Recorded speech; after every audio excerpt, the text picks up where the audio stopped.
annual report. Don't read it yet. They're in the back. You're in the back, okay. Yeah. Keep them in the back. Read them at coffee hour. It's great. But anyway, but this is an important day in our tradition. We are Congregationalists. Both, I know people like to say, well, you and congregational. The fact of the matter is that both denominations are congregational. They are associations of congregations, not denominations. And the name comes from the idea that each congregation is its own denomination. So the governing body of this church is not the parish committee, but it's in fact annual meeting when the members who own the building and pay the bills come to vote on the budget and any other pertinent issues for the day. So this is a big thing. This is the foundation of what we know as town meeting. It's first church annual meeting because the church, it was a theocracy, you may recall. Massachusetts was a theocracy. It was a Puritan theocracy. So town meeting was the church meeting. So we predated the meeting. So that's fun too. So get your Puritan on. And let's take a moment in silence and think about the decisions we make in community.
please turn to our first hymn in your grade, hymnal number 358.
Of our covenant.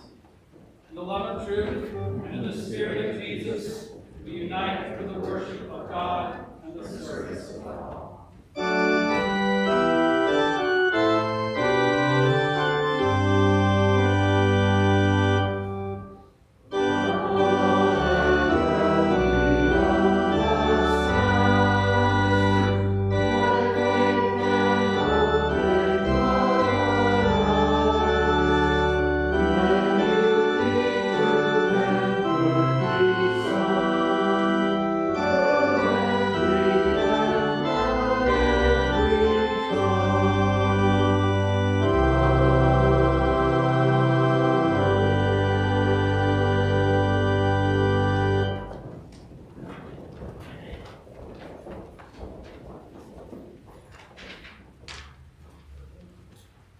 Our first reading is from the church and worship consultant, Reverend Phyllis Tickle. I love that last name. Tickle.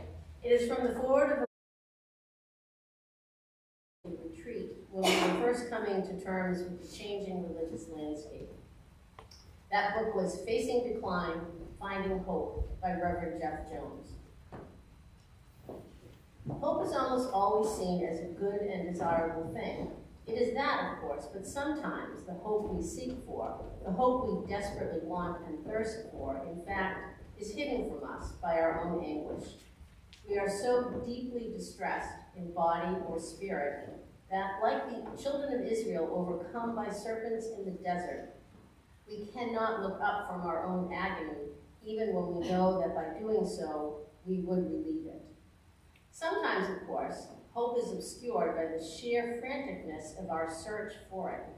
Paradoxically, our own despairing analysis of what is so desperately wrong effectively distracts us from the balm that we seek. And sometimes it is simply fear itself that keeps us from embracing the hope we yearn for. Because sometimes to embrace the thing that will heal us means first the recasting, or perhaps even the casting off, of what we are and of how we have been. Yet, as our own scriptures teach us, without hope, the people perish.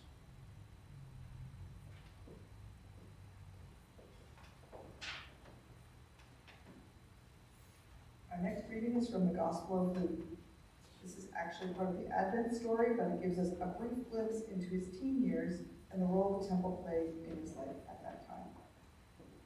Now, every year, Jesus' parents went to Jerusalem for the festival of Passover. And when he was 12 years old, they went up as usual for the festival. When the festival was ended and they started to return, the boy Jesus stayed behind in Jerusalem, but his parents were unaware of this. Assuming that he was in the group of travelers, they went a day's journey. Then they started to look for him among their relatives and friends. When they did not find him, they returned to Jerusalem to search for him. After 3 days, they found him in the temple, sitting among the teachers, listening to them and asking them questions. And all who heard him were amazed at his understanding and his answers. When his parents saw him, they were astonished, and his mother said to him, "Child, why have you treated us like this? Your father and I have been anxiously looking for you." He said to them, "Why were you searching for me? Did you not know that I must be in my Father's house?" But they did not understand what he said to them. Then he went down with them and came to Nazareth and was obedient to them. And his mother treasured all these things in her heart. And Jesus increased in wisdom and in years and in divine and human favor.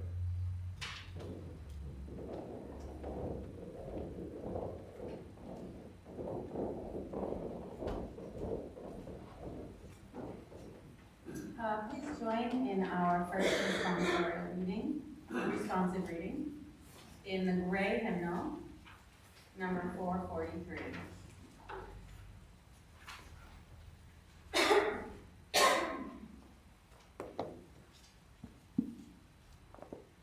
We arrive out of many singular rooms. We arrive out of many singular rooms, walking over the branching streets. We come to be assured that the brothers and sisters surround us, to restore their images on our eyes. We enlarge our voices in common speaking and singing. We try again that solitude found in the midst of those who with us seek their hidden reckonings. Our eyes reclaim the remembered faces. Their voices stir the surrounding air. The warmth of their hands assures us, and the gladness of our spoken names. This is the reason of cities, of homes, of assemblies in the houses of worship. It is good to be with one another.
join in silent prayer for those in need of our prayers today, and for the church, and for the world.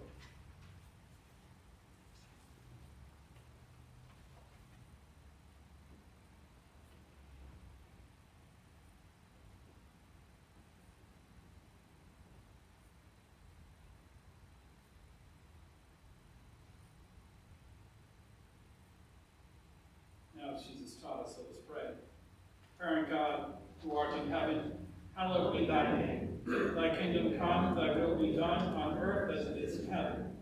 Give us this day our daily bread, and forgive us our trespasses, as we forgive those who trespass against us. And lead us not into temptation, but deliver us from evil. For thine is the kingdom, and power, and glory, forever and ever. Amen. Now it's time for the offering, a free gift to a free church.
Please join in our next hymn.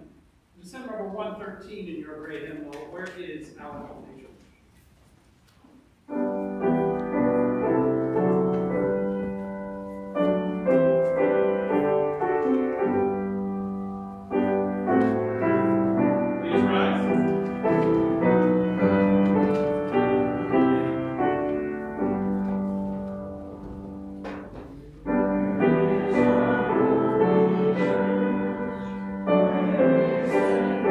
you.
3 days, they found him in the temple, sitting among the teachers, listening to them and asking questions.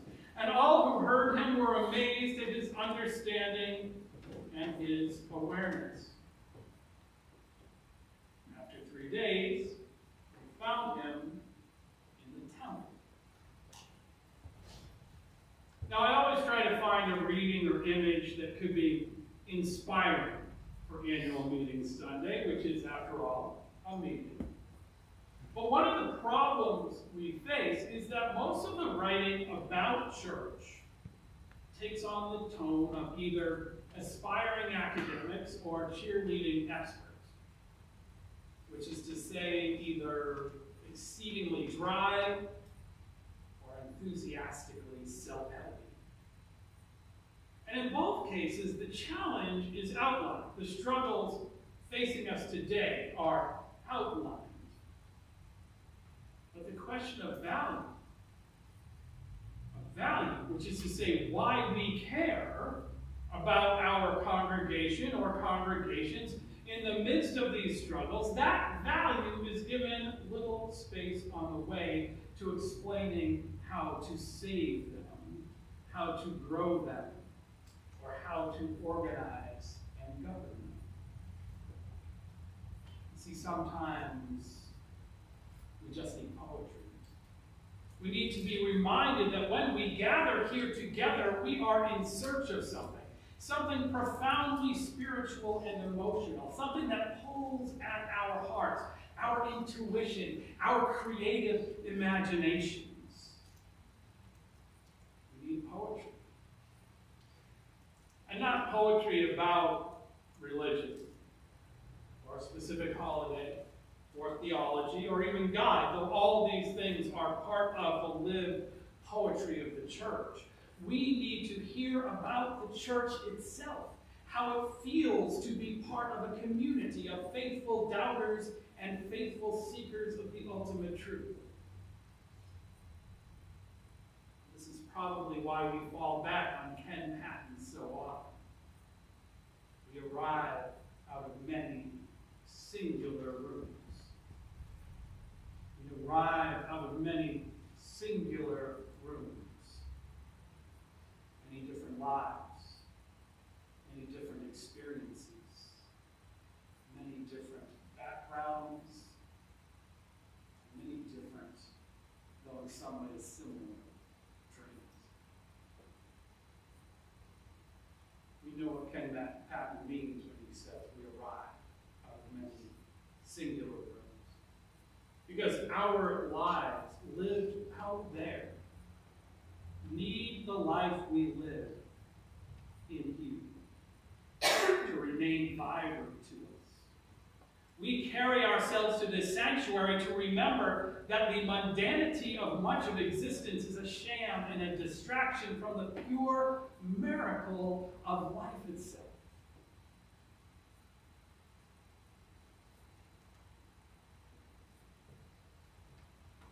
Now, Phyllis Tickle,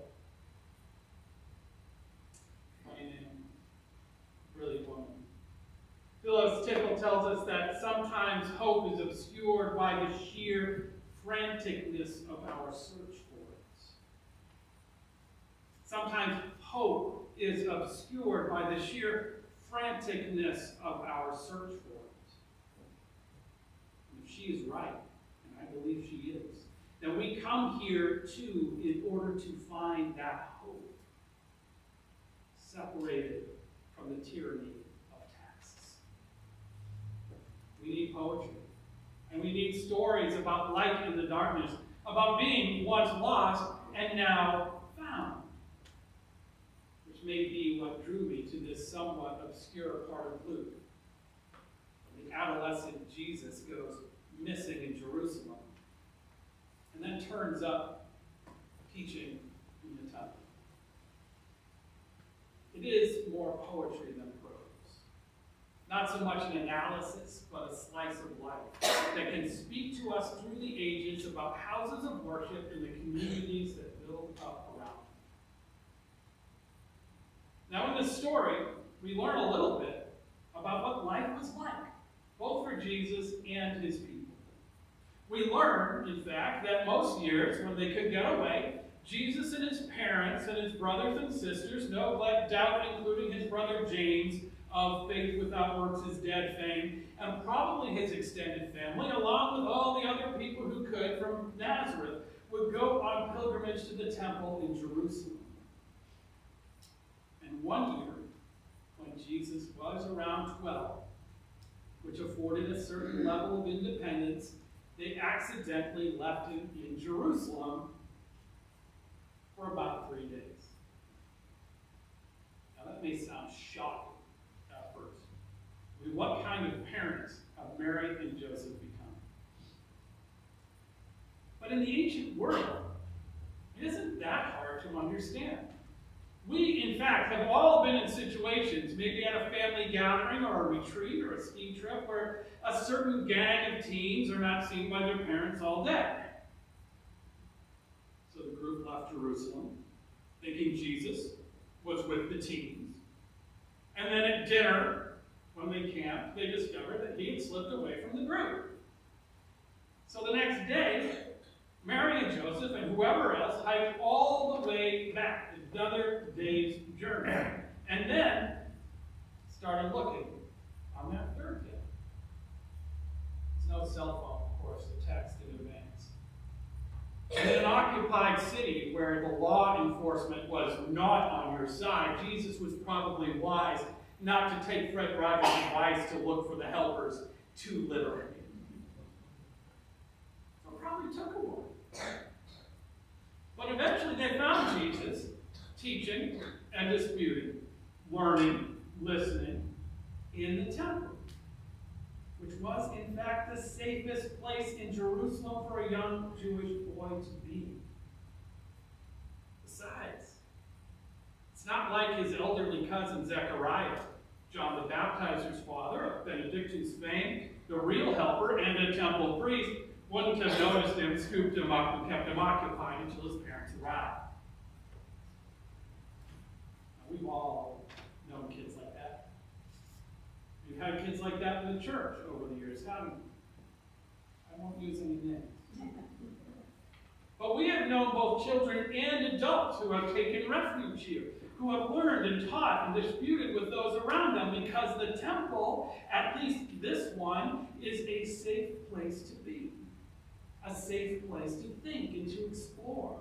A place to make sense of the world. A house of worship that enables us to connect to the profound mysteries of being alive.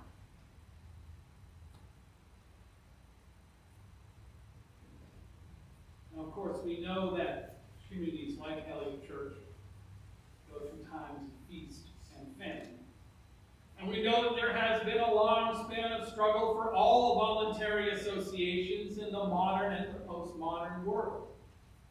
As faithful stewards, we who find refuge here must adjust to the times, while also keeping true to the mission. That mission of hope in the midst of desperation.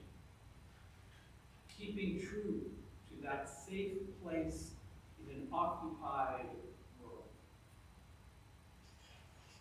Now, we also know that after careful consideration and a long period of discernment, really going back to before the pandemic, we are in a position now where some hard decisions have been made.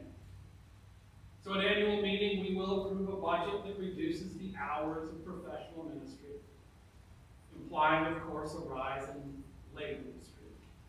And we will get an update on the decision we made at special meeting just a few weeks ago to sell Memorial Hall, 1/3 of our buildings, to shore up our finances and therefore our continued presence for years to come.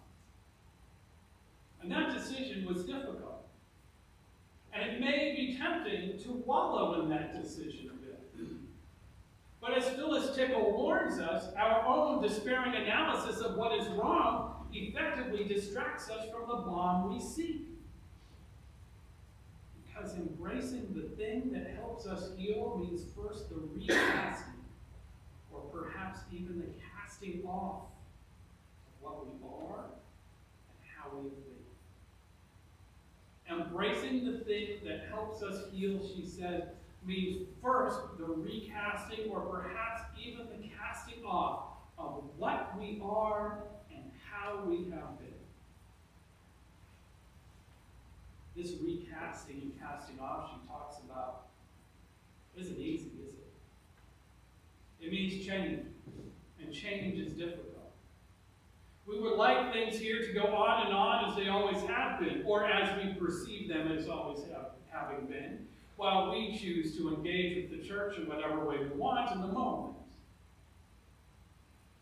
That's not where we are today. That's not where we are today.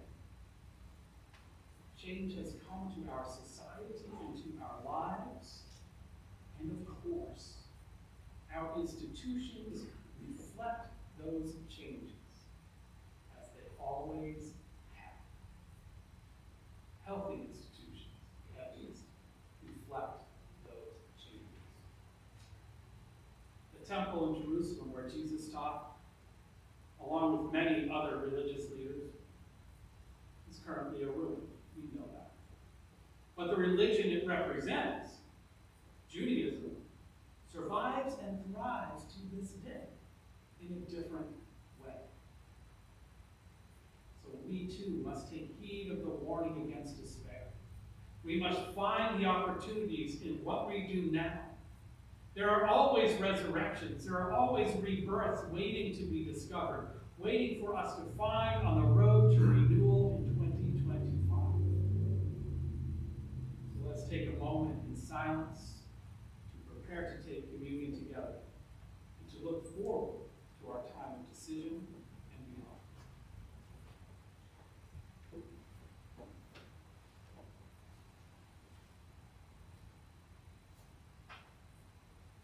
Blessed be.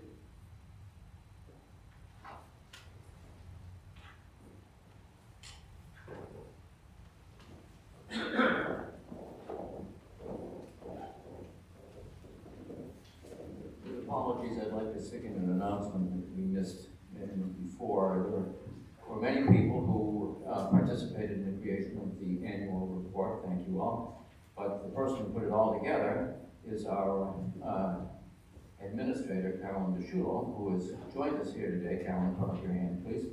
If you have not met Carolyn before, I would encourage you to come and say hi and thank her for the great work that she does. The responsive reading is number 444. I'll give you plenty of time to get there.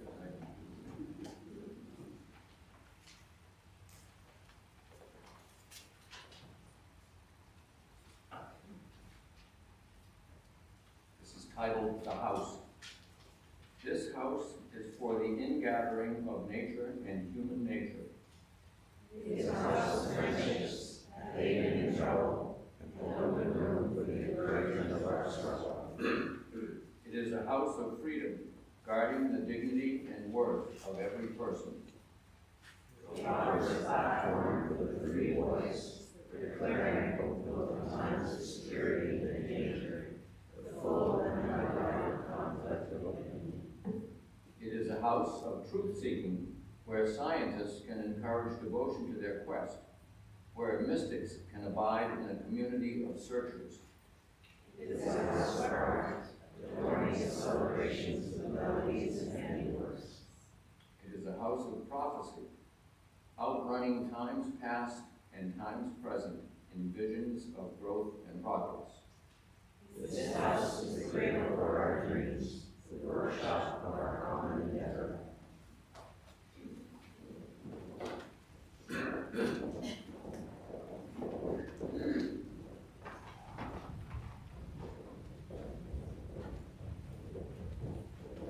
Please turn to your communion insert.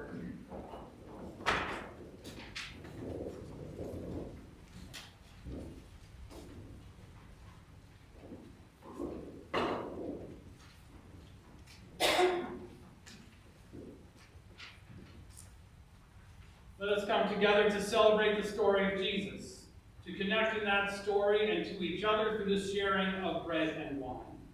These simple things have been through the ages a sign of unity, a source of strength, and a witness to the power of sacrificial love. Let us now join together in silence for our private prayers of confession.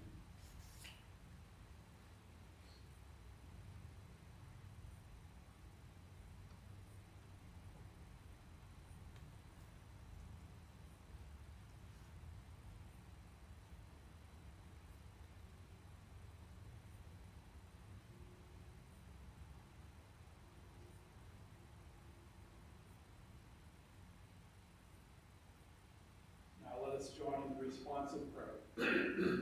Your steadfast love, O God, extends to the heavens, your faithfulness to the clouds.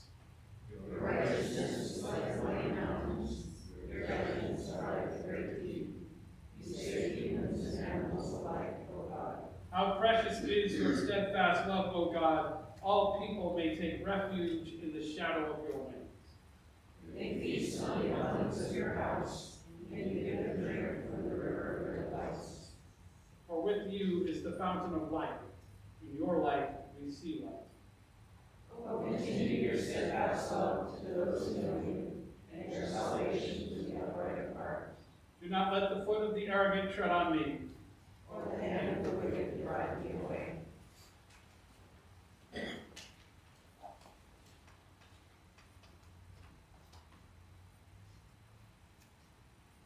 When the hour had come, Jesus took a place at the table with the apostles.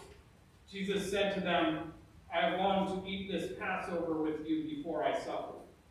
I tell you, I will not eat it again until everything is fulfilled in the reign of God. Then taking a cup of wine, Jesus gave thanks and said, take this and share it among you. I tell you, I will not drink wine from now on until the reign of God.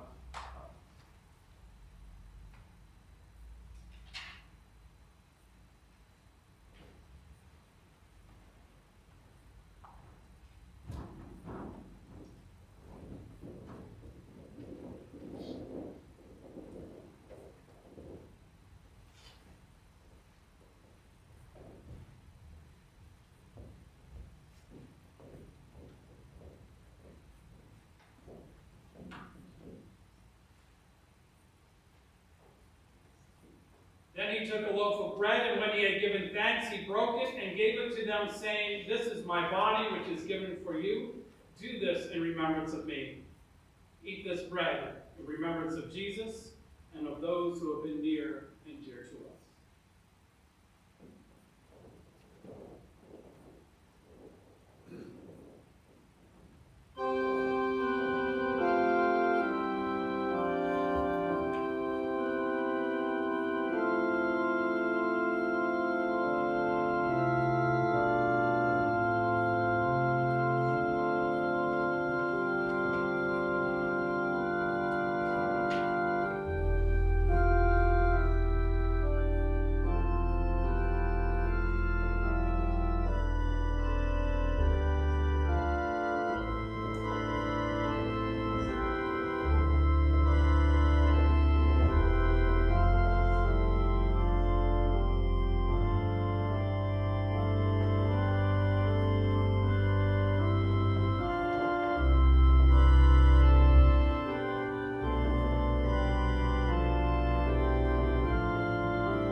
And he did the same with the cup after supper, saying, this cup that is poured out for you is the new covenant in my blood.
wine in remembrance of Jesus and of those who have been near and dear to us.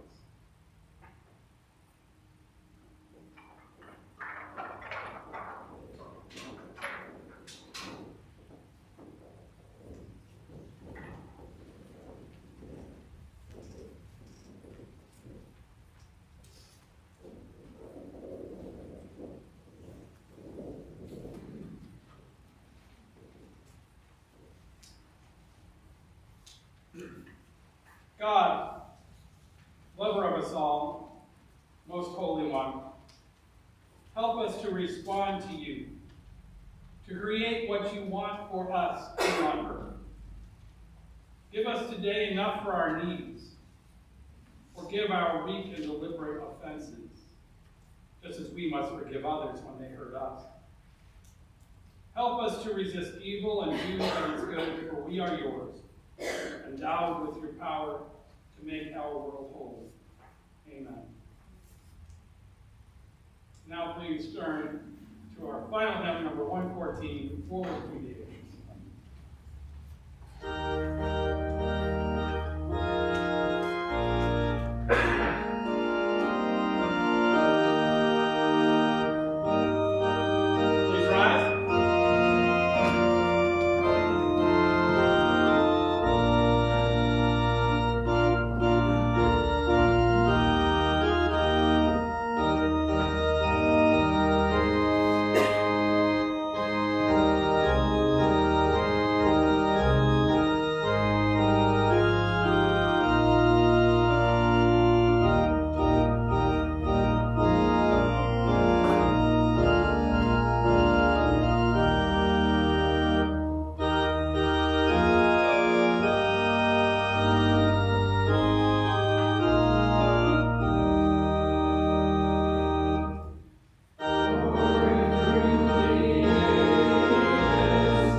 And may the peace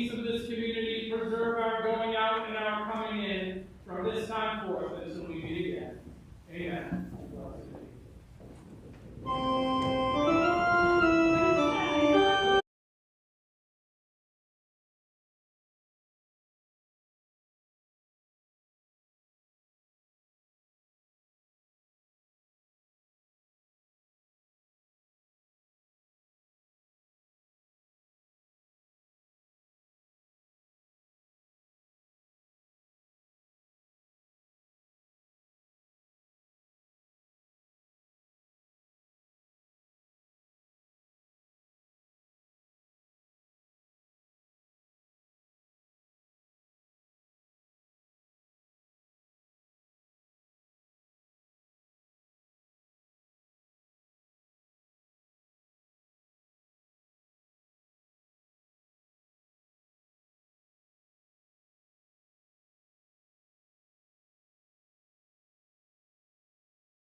Early May, I can't do.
Where I stayed last time,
Carol, could you do a head, just from your seat, just count out, I think I have a number, plus I have some boxes.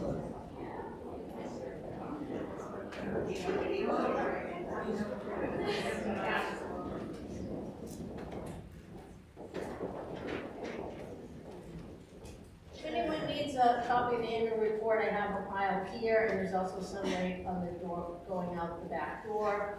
I also have an agenda, if what people like to keep up along the way, and keep score as we go. Does anybody want one that doesn't have one? A copy of the agenda? Okay? We'll be betting on that too. Yeah, we're betting on the agenda to see if we get it all done. I got 26 votes. 26? Yeah. Excellent. Do we have proxies? Yep. We're good, we're good. We have 26 plus 2, 3, 4, 5, 6 that I know of. You can put Grace on there too. I put her down. Oh, okay. 26 plus 6, I got out. I have 26 plus 6, so 32. Okay, thank you very much. So welcome to the annual meeting of the Eliot Church. I take a motion to open the meeting, just by somebody motion, second. Okay, all those in favor, we're open at 11:17. I did hand out an agenda. It's pretty much the same agenda every year, but I feel it's important to just look at it and say, okay, really what we do is we go through, after we have our opening prayer, Adam will touch base on anything that he wants to from the annual report.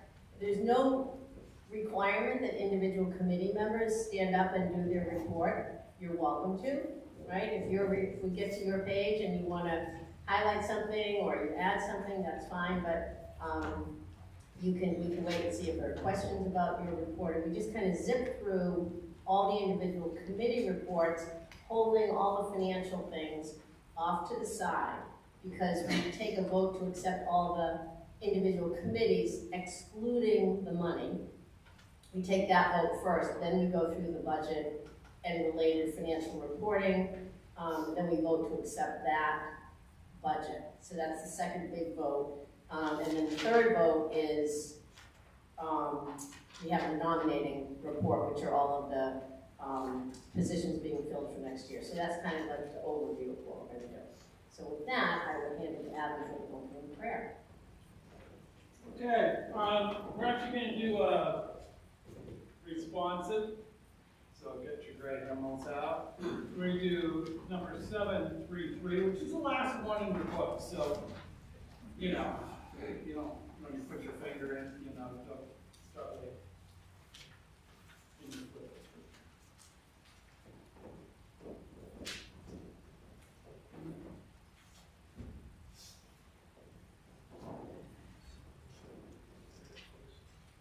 Out of wood and stone, out of dreams and sacrifice, the people build a home. Out of the work of their hands and hearts and minds, the people fashion a symbol and a reality.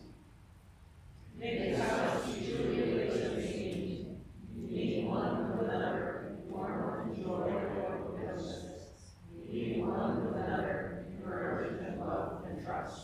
May all who enter here trust one another so surely that they dare to share the deep fires that burst into anger as much as the sweet spring waters that swell into laughter, the slow erosion of wounded tears as much as the soaring.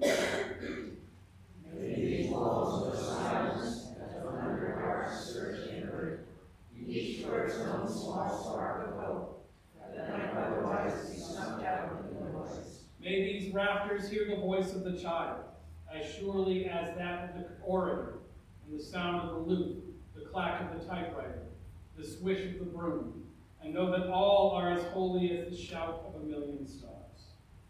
May the rain fall lightly on this house, the sun shine warmly, the winds blow softly, and blessed as the place of joy and peace. Amen. I have nothing to add to my report. If there are any questions, I will take them. Seeing none, I will retreat to my pew. I do make a promise that next year, I think I'll still be standing here doing this. I'm going to make the agenda actually match the annual report better. Because I realize I always make agendas up alphabetically by committee, but I realize in the report, ad infinitum going backwards has always been done in a different order. So anyway, I will refer you to which page we're looking at when we get to those individual committees. But before we do that, we will take a vote to approve the minutes from last year's annual meeting. which is included in the minutes are included in the annual report, and it is on page 1 and 2 are the actual minutes from last year's and 3. It's a long report. I take a motion to accept the minutes from last year. I see hands seconded. Do you want a minute to look at it? Otherwise, we will, if there's any discussion, since we have a motion on the floor, we can discuss. Any questions?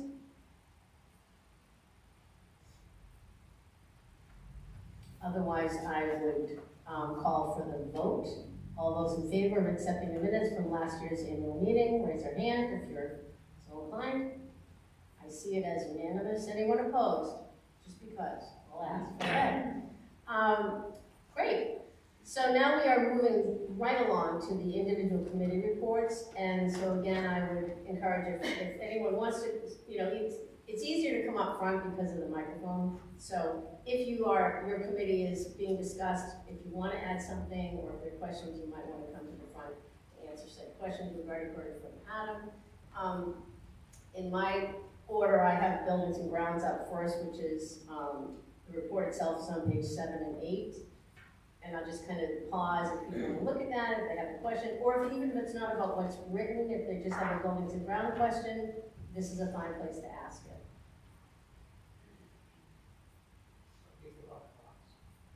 Oh, Sam, can we make Sam stand up and make the announcement about the clocks? I think I can project. Yeah. The clocks have not been working for 7 or 8 years. And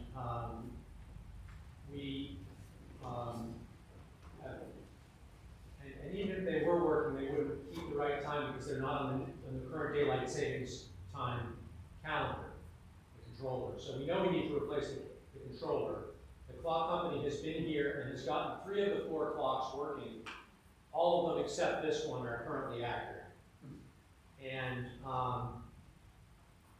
the clock folks will come back when the weather's better in the belfry to work on, figure out what's keeping this one from working properly. Once this one is working properly, we'll be able to replace the controller so that they will go forward with the correct time.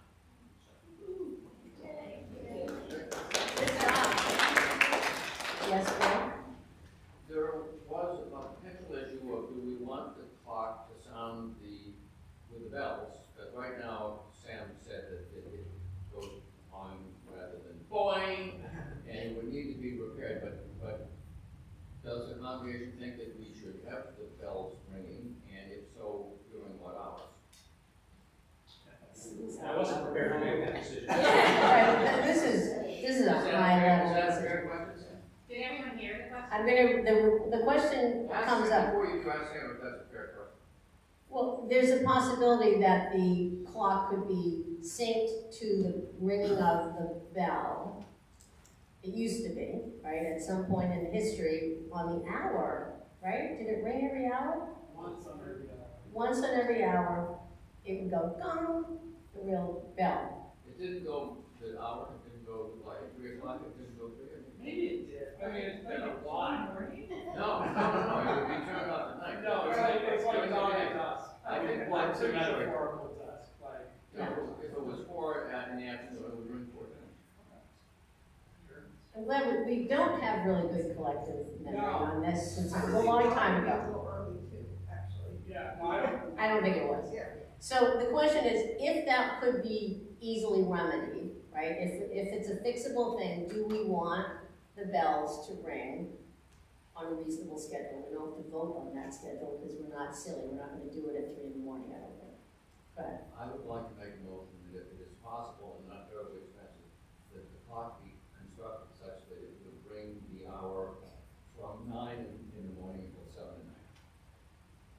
So Bill has made a motion that if it's not too expensive, that we would arrange to have the clock ring the bells from 9 in the morning, between the hours of 9 a.m. and it would ring like at 9, it would bong 9 times. 9 until 7 at night, before kids go to sleep. I'll second that motion. Seconded, all those in favor? Sorry, Sam. Again, if it's a royal pain and expensive, I don't think we're gonna do it, but. We can address the details. Correct. Thank you for that. Okay. Any other B&G questions? I have a question. Yes? And maybe this will come up in finances, but a painting was done on the west side, right, this past year? No. Was that 2 years ago? This side here? Yeah. Last Oh, that wasn't in this count, that in this year? Was it in 2024 or 2023? Is there a plan to do the year. Yes, orange it's one? budgeted for next year. Okay. For this year. Is that in like Yes. the budget section? Okay, thank you. So the question was about painting, and it is in the budget to paint the other side. I have another question. Okay. Verizon question, Mr. Seymour. The new fence that they put around their new equipment, are there plans to have that painted in the spring? Painted in the Either spring. they will or we will while we do it.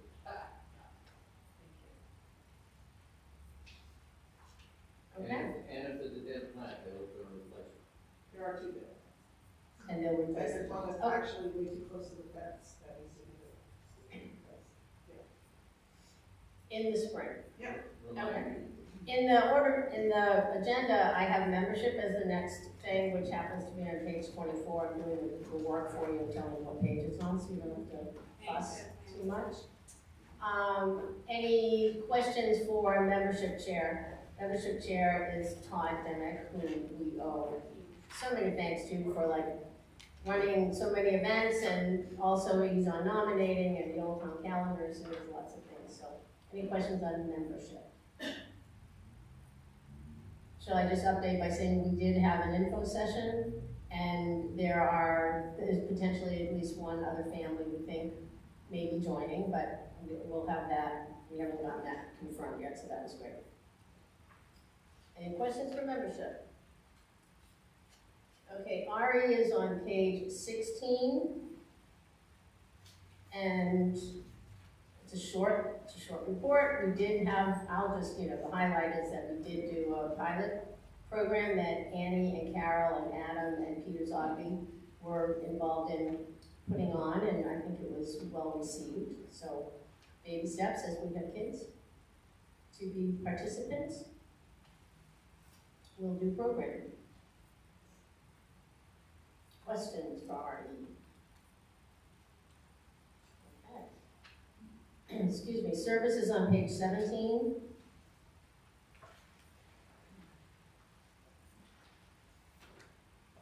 Any questions for the service committee or for things that were in the report?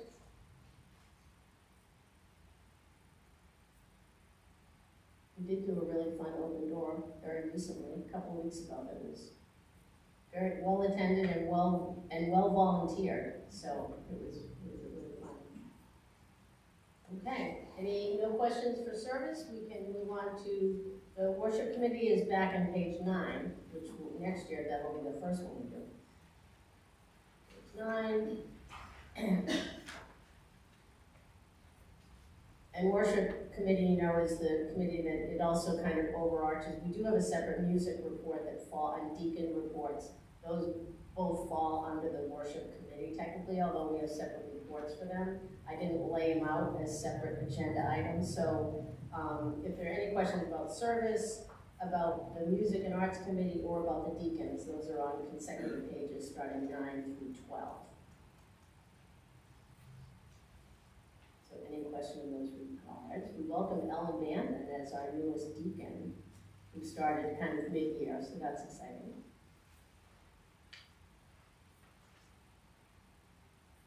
Should we ask if there's anybody who wants to preach? We may have an out-of-pulpit, one of our out-of-pulpit supplies canceled on the 16th or the 17th of July, if anybody feels like running a service. February, sorry, did I say July? I am jumping right ahead. Wouldn't that be awesome? Yeah. February, that's the month we're in. Nobody wants to volunteer to run that service? We'll figure it out. We just found that out the other day. Okay, if there are no questions for all the non-financially related committees, I would open to a motion to accept those committee reports. So buildings and grounds, membership, RE, service, worship, ministers, moderators, all the reports that, excluding all the financial reports. I would take that motion. Moved by Chris Banthen, seconded. Any discussion? I think we've discussed it. Lots of opportunities. All those in favor of accepting the committee reports, thank you. And thank you to each of the folks who head up a committee or a subcommittee and wrote those reports, and it's great. And we weren't too late in our deadline, right, Carolyn? We were reasonably on time. Yeah. So it's great, and thanks again to Carolyn for pulling it all together and making it look like a very thought out, and everything matches and it looks really good, and thanks for making that happen. Okay. So we now move into the financial side of the world. This all sort of falls into the review of the proposed budget and finance, but as you'll see, again, there are a few different financial related reports. So there's, starting on page 18, just to keep you on track, the treasurer's report, there's the reconciliation, which is also part of the treasurer's report, the assistant treasurer's report, the canvas committee, endowment. These are all kind of, I put them all into the same category and kind of accept all of these at the same time. And then you get into the specific finance committee, budget, and narrative. So I will pause for a minute and just see if there are any questions about the separate elements of the financial report. So the treasurer's report on 18, the assistant treasurer's report on 20, the canvas committee, oh, look, it got 20. Anyway, sorry, canvas and endowment. John is not here. John Wilkins is one of my proxy votes, so I'm sorry he's not here, but we would be able to answer, probably answer questions if they came up on endowment. Go ahead, I Adam. have a question on page 20. The column of 81,000 that's out of place, what's that aligned with? It's the two numbers that came before it. It's a sum. So Oh, the it's class- just a sum, it's just a sum. It's a sum. Thank you. Yeah, it's a sub, Okay, thank you. but it's not labeled, so it was a fair question. I mean. Thank you for validating. Any other individual questions about, again, oh, Jose. Page 18, the operating account and the CD account. Should more money go to the CD that the operating account have $118,000 in it? Maybe a few more CDs at a higher interest rate? All right, can you just ask the question you have is? In the CD 12 month, we have $64,000 in 2024. Yep. So we have $118,000 in operating accounts. Yes. The operating account is zero interest, should more be in the CD earning interest, unless there's a need to have $100,000 in an operating account. Great. Can I pass that to the? You can, we will consider that. Certainly, the account right now is considerably lower than that because we had to pay some bills.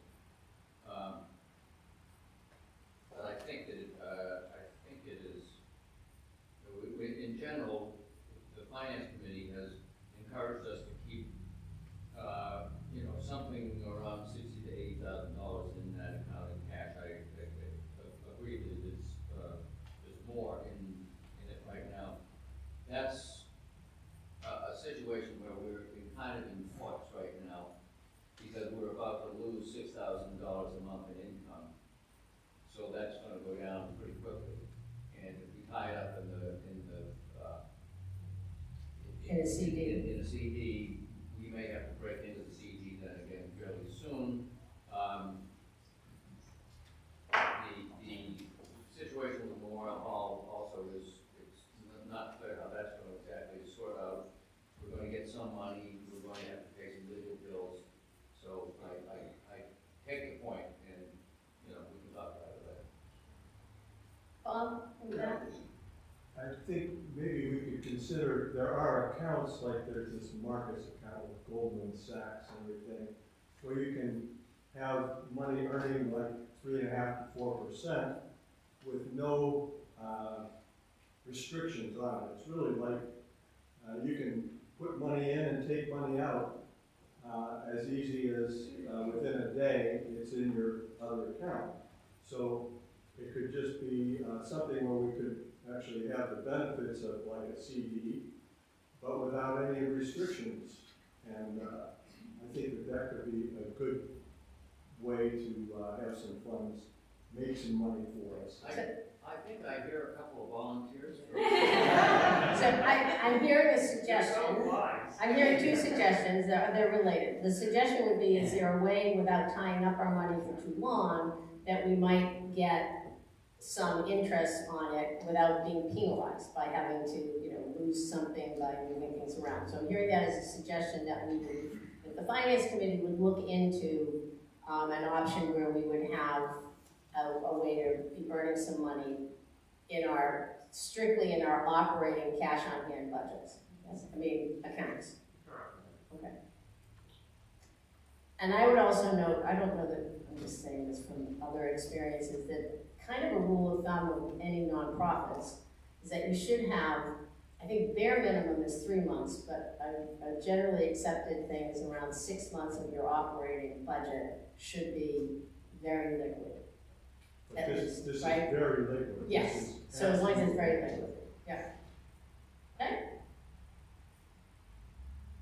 Got the suggestion, Stephen? Just a question, and just understanding the report, so the top 6 columns with the 335 at the bottom, that's looks like operating money basically? And What page are you looking at? sorry, page 18. Okay, So the top 6 columns, the bolded amount is the sum of operating, kind of current cash, it looks like. mm-hmm. And then the bottom 2, it looks like the lowest number is part of the number above it, so the total endowment. Yes, that's right. Correct. The total endowment right now, as of December 31st, is 775,587. And we keep that line on the Honeywell part of that. We keep it separate in this line item, but it actually has been rolled in to the overall endowment account. Okay, any other questions before we get into the actual finance committees and the budget and their narrative?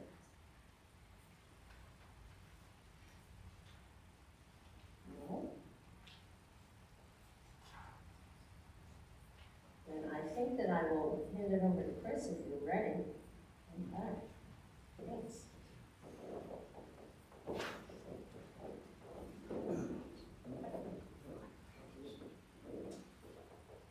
Good morning, everybody. So I'm going to be on page 24 of the Finance Committee for the proposed budget for fiscal year 2025.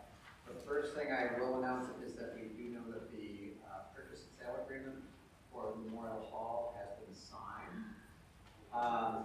It still doesn't mean it's not guaranteed money at this point, but the closing is scheduled for March 3rd. So assuming things go as planned, that should be an announcement we can make in March as well. That will, of course, have an impact on a lot of things next year. There are still so many questions about how we're going to handle that money, and those are being handled by finance, the parish over time. Looking at the budget itself, the short answer to the budget is that we actually did extremely well this year. We are $48,175 to the positive this time around. That is very unusual for the church. I'm sorry, how much? $48,175. So that is our operating income less operating expenses for this past year. That is largely because we had, again, some very large, were there two fairly large unusual contributions to the church this past year. We had higher than expected, three. Higher than expected interest by about $3,000 and some expenses that were lower. You'll notice the general and administrative expenses were significantly lower. Our staff expenses were somewhat lower, and our religious education budget was significantly lower, about $4,000 lower than what we budgeted for. Thus, that difference. Because of the that amount of money being positive for us this year, we are recommending that we put $35,000 into the capital account for the coming year. And that is primarily because we know we have some expenses coming up there, things like connecting the Memorial Hall to the sewer, the town septic, which is required before we can sell buildings, so that is going to happen. It's about $15,000. We know we're going to be paying up to $14,500. So we are recommending we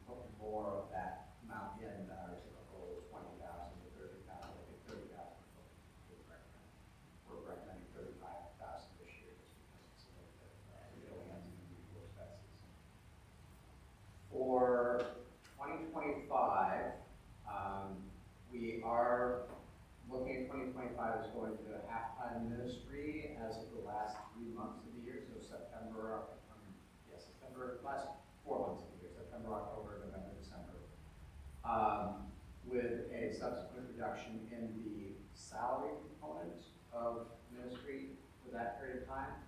I will note a couple of people have talked to me and said, well, why is the staff budget not significantly lower next year? We're losing 4 months, 4 months. A significant portion of the ministerial salary is not cash. It is money that's coming through. It's either the parsonage allowance, professional expenses. There are pension. There are a number of other components that go into that are not as affected as just those 3 months ago or 4 months ago at that time. We anticipate going forward, we would see about a $40,000 reduction per year in terms of the actual outlay by the church, and that would be the cost savings to the church over the entire year. Let's see. In fact, it's the high points, low points. Does anybody have any questions based on what they're seeing in the report or the summary?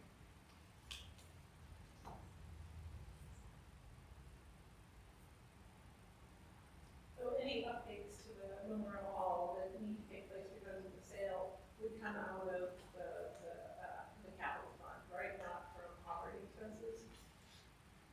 Yes. Okay. The sewer, it has been connected to sewer, and the amount charged is actually less than quite a bit. Oh, good. Okay. We didn't have to pay the last $1,800 because they have to come back when the weather's better to fix the driveway, which is a problem. And I don't, and then we have $2,000 to fix the ejector pumps. But I don't anticipate any capital expenses. There may be some expenses associated with, and actually this is I guess a point to be made. The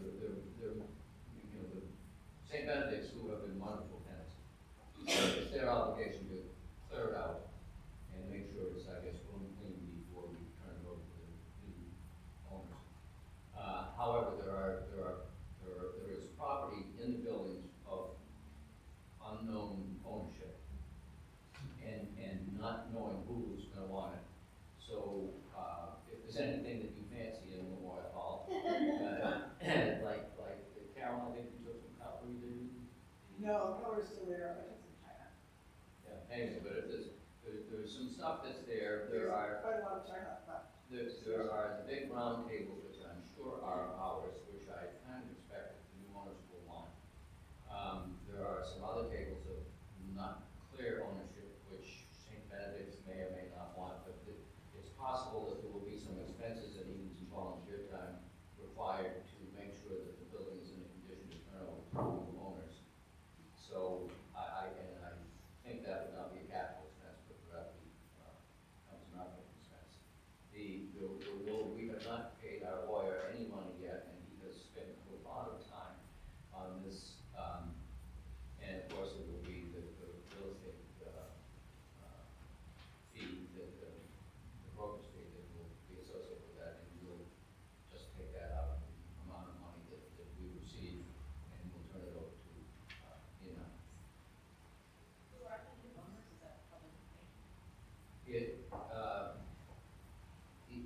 We would prefer not to say who it is until we deal with that.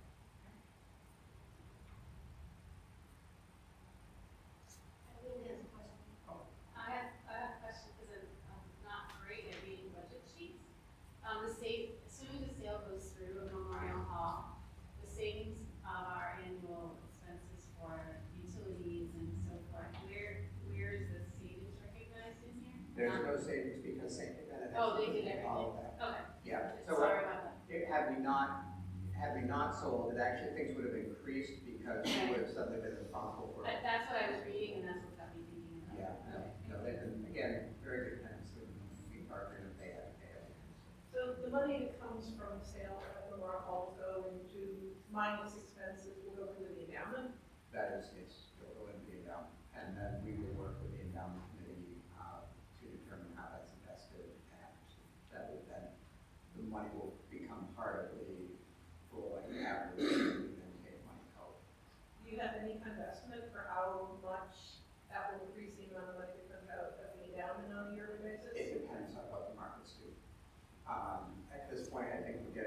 3.42% of the 5-year moving average is what we've done in the past. So assuming nothing changed, then you could imagine 3.42% of that 70, well, whatever. In the 20 to 30. 20, yeah, right. So roughly $20,000 to $30,000, assuming it's reasonably good. If the market collapses or something, then that dollar changes. Sometimes I think it's helpful. It may be helpful to recognize, if you haven't read this in detail, but the endowment this year, right, off of 2024, has distributed $23,500 to us, to the church as an operating, part of our operating budget. So that's what they did for 2024. Assuming, depending on what the actual final number is, that 23.5, even at the exact same amount, if it held, right? If the return held, is close to, not, it wouldn't double, but it would be close to doubling the 23.5. So it would go up to like almost 50,000, 40 billion, computer brain, yeah, thank you. 43 or 40. Rosemary, you're slightly inaccurate. The budget is 23.5, not what happened in 24. I'm sorry, but it's proposing what they're contributing based off 2024 for this year. Yeah, because the market was up, so we're going to get more.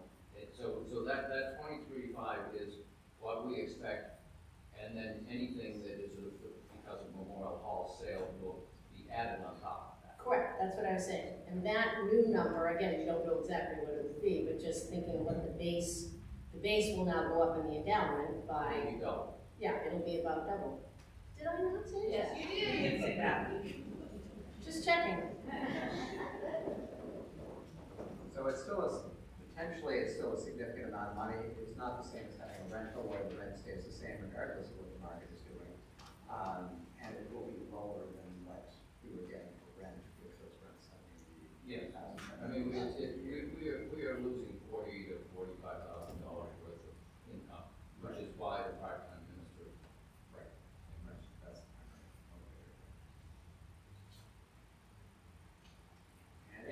And just to forestall any question, the realtor and we made heroic efforts trying to rent the place because it would clearly be more financially in our favor if we would have been able to rent it.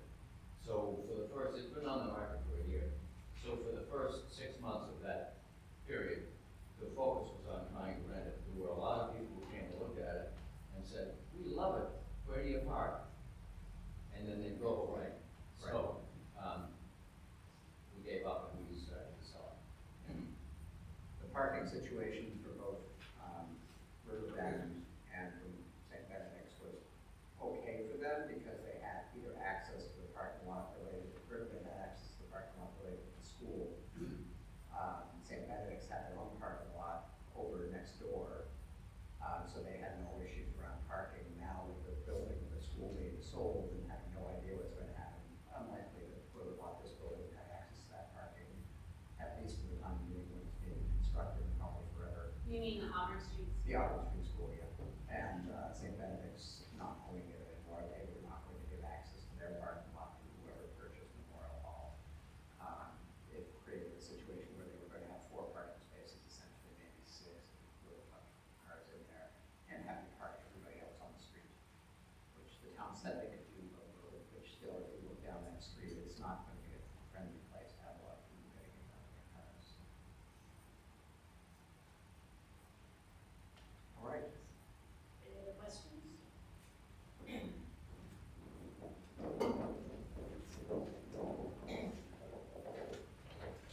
Thank you, Chris.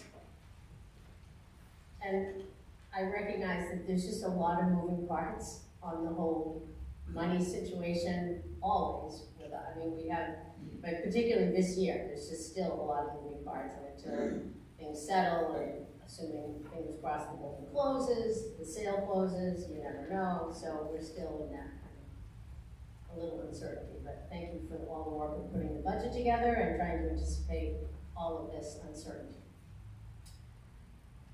So I will, at this point, the vote that I'm going to, the motion I'll ask for a vote is going to be to accept all the finance related reports, including stewardship. We didn't mention stewardship. Oh, you're right, Last sorry. year, yeah, Canvas, in terms of kicking it off. last year's vote was to accept the 2025 budget. Right, so we can just change it. Stewardship is fine, I just, Yes, you need- we should point out that stewardship will start soon, but also that the goal for pledge has been increased from $55,000 to $60,000. Correct, which is in the 2025 budget, so yes, so the pledge, so I will say it louder than Bill just did. So the canvas, we have done this in the past where we tried to kick off canvas and had pledge cards, and we didn't do that today, but we will be making pledge cards available in church starting next week. We'll have them for handing out, but we will also start that process off, so they'll probably start email, there'll be some calls made, cards maybe sent out to people, but that will be kicking off, and that's, we do it on it's for the year of 2025. So even if the pledge year, we have to do it quick because we're already in February, but we will kick that off. So yes, the pledge budget has gone up a little bit because we did better than we thought this past year by a little bit. So I think we've had enough years where we make that pledge that we've increased the goal a little bit. And Carol, to your point, we can change, the vote can be to accept, we can just add the different reports that it's for the budget, or you can vote to take the stewardship, endowment, treasurers, assistant treasurers, those reports. We can take that vote to accept those reports separately, and then we'll do the budget as its own standalone vote. Are we good with that? So the first motion I'll take is to accept the reports of the treasurer, assistant treasurer, stewardship, and endowment committee reports. Seconded, all those in favor? Thank you. I will now take a motion to vote in favor of the recommended budget that appears before you in the annual report. This motion seconded. Any more discussion?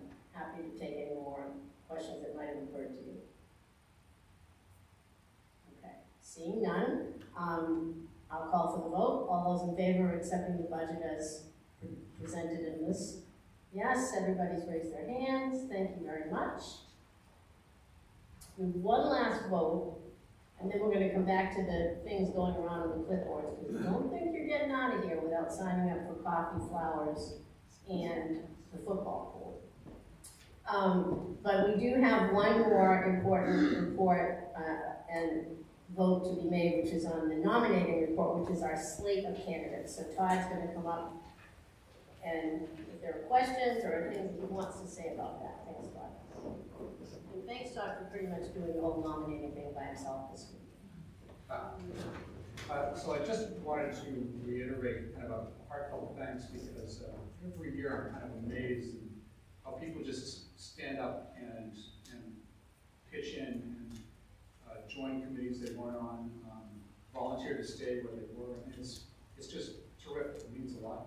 And I just wanted to add, in the event that I haven't heard from or talked with anybody who might be interested in being involved in some capacity, it's on an informal basis. It's fine now, and if you think maybe next year you might be interested in being involved in something different, something new, we haven't volunteered recently, we'd love to hear from you, and just want to make sure I haven't missed it. Thanks. I think if you look at the nominating report, which is on page 28 of your annual report, which has the whole slate, if I'm not, correct me if I'm wrong, I think the only truly open slot that we have is on the membership committee. So again, there's nothing that says that people can't be on more than one committee. It happens all the time. Just saying. Just saying. So is anybody who has any particular interest in working on the membership side, which would be working on some of the great membership activities that we do that are both aimed at keeping our current members happy, but also bringing in new members, talk to Todd. And you get to be involved in the jack-o'-lantern and Old Town Calendar kinds of things, and the new member sessions that we have, and the new member ceremony, which is one of the nicest ceremonies we do, by the way. So if you're on the membership committee, you get to be part of that ceremony as well. So just a thought. If you've had a chance to look it over, unless anybody has a question, they find something that's amiss, that you've been signed up for something you didn't know you were signed up for, you should let us know. Bill? There's also apparently an open spot already. Oh, yes. Why do I not see? Oh, because it went to 2 pages. There you go, sorry. Yes, same thing holds for RE. I know RE is tricky because it's so chicken and the egg based on how many families that we have that have kids, they're coming through, but we don't have Peter showing up officially on this committee, but is he not on the committee? Peter is on the committee, he should be listed. Yeah, he should be listed. Peter Zogby. I'll make that correction in writing. So maybe in the minutes, we would say, the correction was made to the nominating report to add Peter Zogby to the Religious Education Committee. It happens when we go to 2 pages. Totally missed that. So we don't technically have an open slot, because Peter Zogby is that open slot. Thanks. Rosemary, I'm sorry, can you correct the minutes also to show that I am also part of the service committee as well as Ethan? She's our newest member. Well, Jen, geez, Jen is Louise. in the, Jen, you're mentioned in the, she's in the report, but not on the committee. Because it's, yeah. Okay, thank you, Jen. I'm sorry, we overheard that. This is like the official copy. I make my handwritten notes, and so I hang on to this. Yeah, and we have minutes, but at my desk, so we'll add Jen to the service committee. Thank you so much. So those are 2 corrections for RE and service. Good eagle eyes, thank you. If there are no more changes or thought, Rosemary, 1 second. okay, Okay, so, 28, for the service committee, yes, 29, page 29, Caroline has stepped off okay. officially, like she wants to help, but she's not on the committee. And Elizabeth. she's listed though. Elizabeth is listed Oh, on the she's other page. Okay, And Jim, yes, thank you. so it's Elizabeth, Eileen, Katie, and Jen are on the service committee. Correct.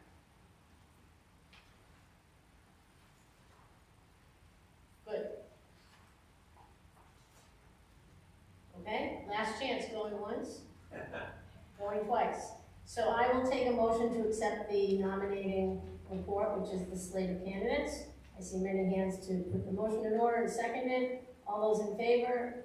And thank you everybody whose name is on the list, anywhere. Thank you very much, all. Great. Okay, so before we're unlocking the doors,